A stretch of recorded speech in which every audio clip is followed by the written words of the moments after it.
Bon, ben avant toute chose, je tenais à te féliciter puisque tu as été plébiscité par le petit sondage qu'on a fait sur la page Facebook de Prenateam. Ouais. Et apparemment, avec les 20 jurys qui ont été sélectionnés, tu as été, plébiscité, le premier en tant que coach déjà, avant toute chose. Bah, et écoute, aussi en tant que quelqu'un qui vient du début du rock, ici, dans le 06, dans le 83, il te connaît. Alors, qu'est-ce que tu nous dis là-dessus?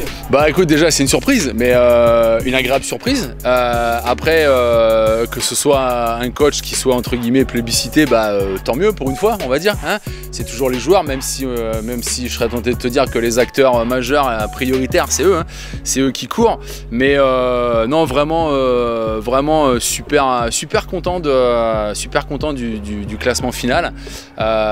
Pour quelqu'un entre guillemets comme tu as dit qui est pas connu, qui débarque dans le 06 et le 83, pour un coup d'éclat, on va dire qu'il est marqué d'entrée. Voilà, c'est bien. Tu peux nous donner un peu ton cursus de basket? Ouais, déjà moi je suis pas marseillais déjà, je viens de Saint-Quentin, donc dans le 02, donc d'une ville basket, qui n'est pas le cas entre guillemets de Marseille, même si Marseille se développe nettement mieux en termes de basket.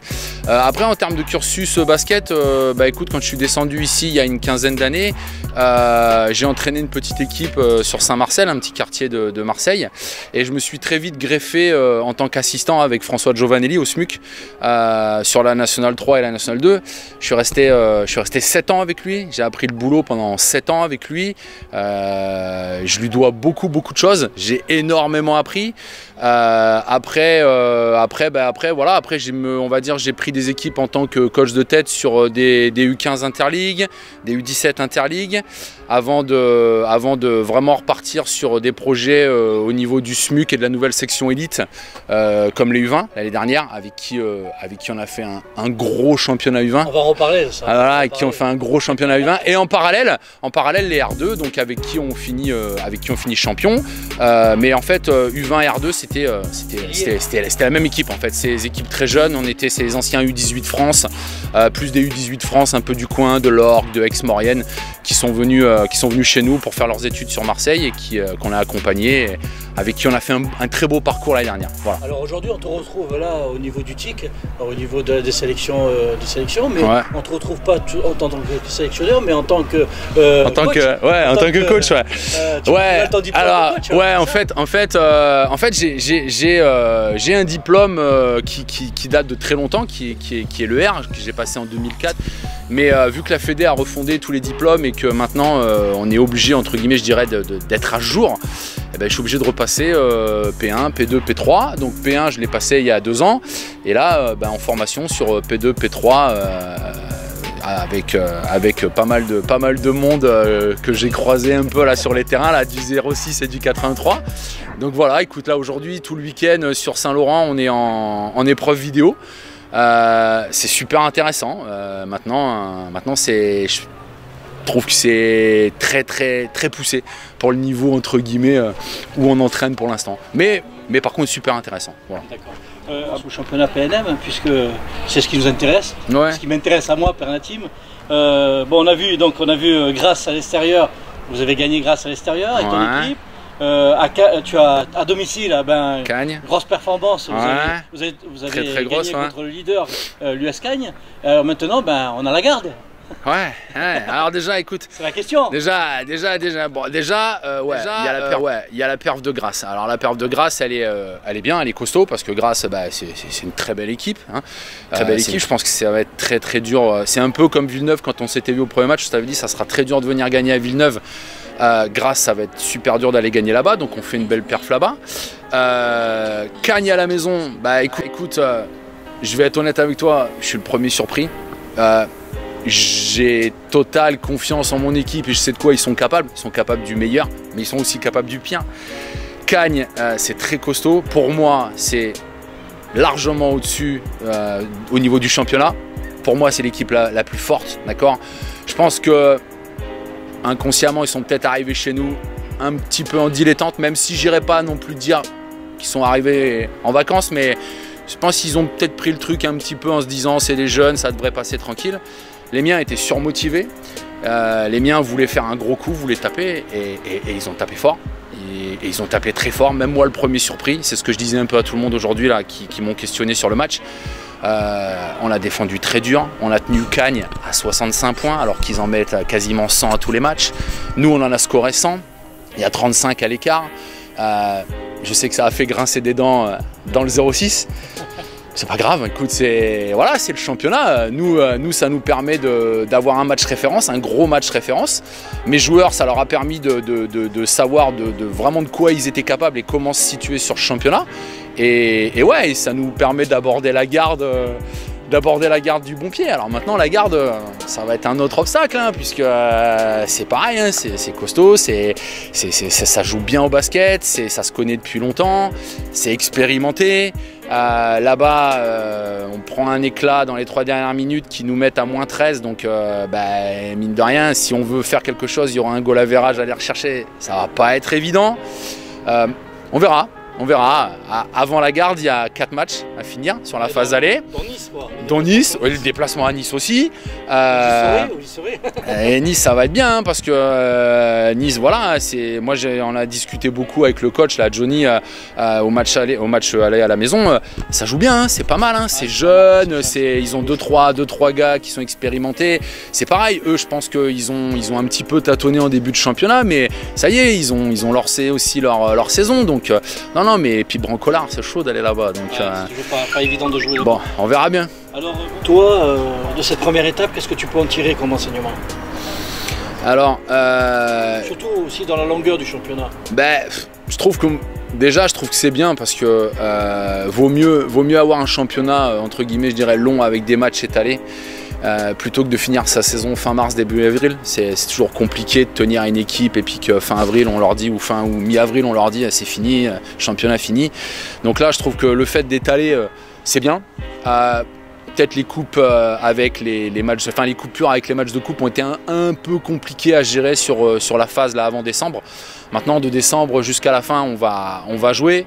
Le championnat en lui-même, la poule en elle-même, je pense que c'est assez homogène sur la partie haute, d'accord, hormis encore une fois la garde, Cagnes, qui intrinsèquement sont plus forts. Derrière, je pense que Grasse, Nice, des équipes comme Beaulieu, que j'ai pas encore joué mais qui a priori se tiennent bien.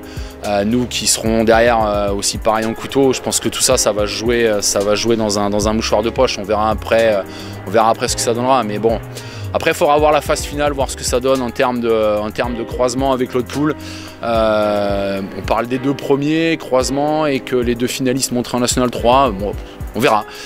Si c'est ça, je trouve que c'est dommage parce que les équipes qui vont se battre, qui vont finir 3-4e, qui auraient peut-être pu tenter un coup sur des playoffs ou autre chose, pareil, le championnat sera terminé très vite, sans attrait, sans saveur finale.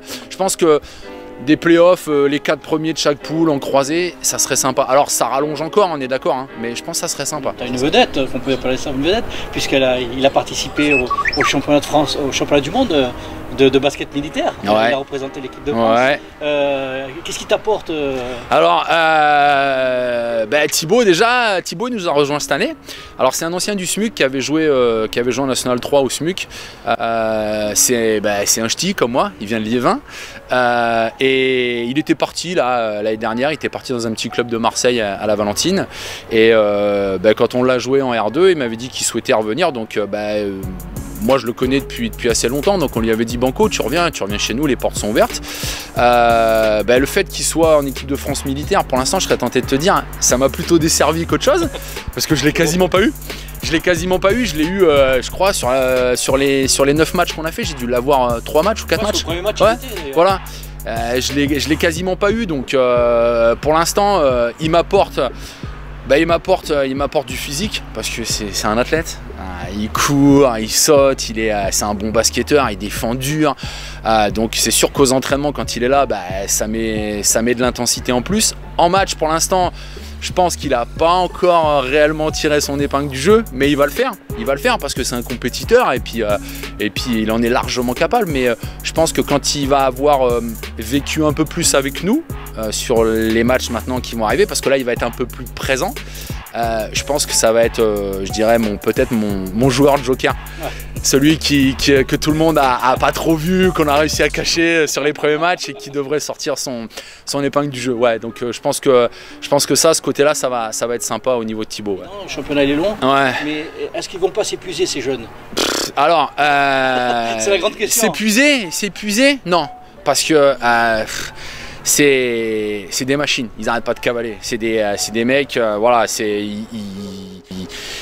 ils sont dans leur truc, ils ont envie, c'est voilà, les mecs, je vais pas dire qui dorment et qui bouffent basket, mais pas loin. Après, s'épuiser, non, ils s'épuiseront pas puisqu'ils sont sur les doubles projets pour la plupart, j'en ai encore 6 qui sont U20. Donc ils jouent en U20 avec le groupe U20, avec des ambitions U20, d'accord. Cette année, je pense qu'il faut qu'ils aillent le chercher, pas comme l'année dernière, on va pas bananer une deuxième année de suite. Mais non, mais le championnat est long, ouais. Mais justement, le fait d'avoir, je dirais, le fait d'avoir cette jeunesse, le fait d'avoir encore aussi derrière du réservoir, parce que dans les U20 là, on en a encore quelques-uns qui peuvent prétendre à venir jouer avec nous, même des U18. Contre Cagnes, j'ai fait jouer un U18. Contre Cagnes, j'ai fait jouer le meneur des U18 France, donc un gamin qui a 18 ans, qui a joué contre Cagnes. On a du réservoir derrière. Miché. Le petit Myron Miché, là, qui est le fils de Charles, l'ancien assistant donc, de François quand moi je suis parti. Donc lui a joué contre Cagnes. Non, on a encore de la réserve derrière. Après, nous, non, moi je pense qu'ils vont pas s'épuiser, au contraire. Et là, ils commencent même justement, moi je commence à les tempérer parce que je commence à entendre parler de on est deuxième, la montée, si ça, on se calme, on reste tranquille. Pour l'instant, nous, l'objectif de départ, c'était maintien et formation. Aujourd'hui, on y est. Aujourd'hui, c'est vrai qu'on fait un super beau début de championnat.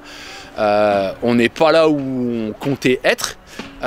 On va essayer de confirmer ce qu'on a fait parce que comme je leur ai dit, là on a fait que 9 matchs. Alors oui, on est beau sur 9 matchs, il en reste 4. Il va falloir tenir bon sur les 4 et après attaquer les matchs retour qui vont être différents.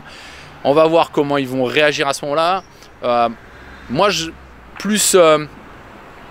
c'est pas une peur physique sur la longueur par rapport à l'équipe. Je peux même pas appeler ça une peur, on va dire ça sera surtout voir comment ils vont gérer les déplacements à l'extérieur sur des équipes comme Nice, comme le match retour de Cagnes, des choses comme ça. Je pense qu'on va voir un peu comment on voyage, comment on réagit dans nos matchs là, où on va être attendu. Et ça sera déterminant pour la suite de notre championnat. Si on voyage bien et qu'on réagit bien sur ces matchs, on verra. Ben merci Laurent. Ben de rien, genre c'est un grand plaisir, c'est un grand plaisir toujours. Voilà. Merci beaucoup Laurent. Bon, merci à toi. Ouais, ben vidéo. You're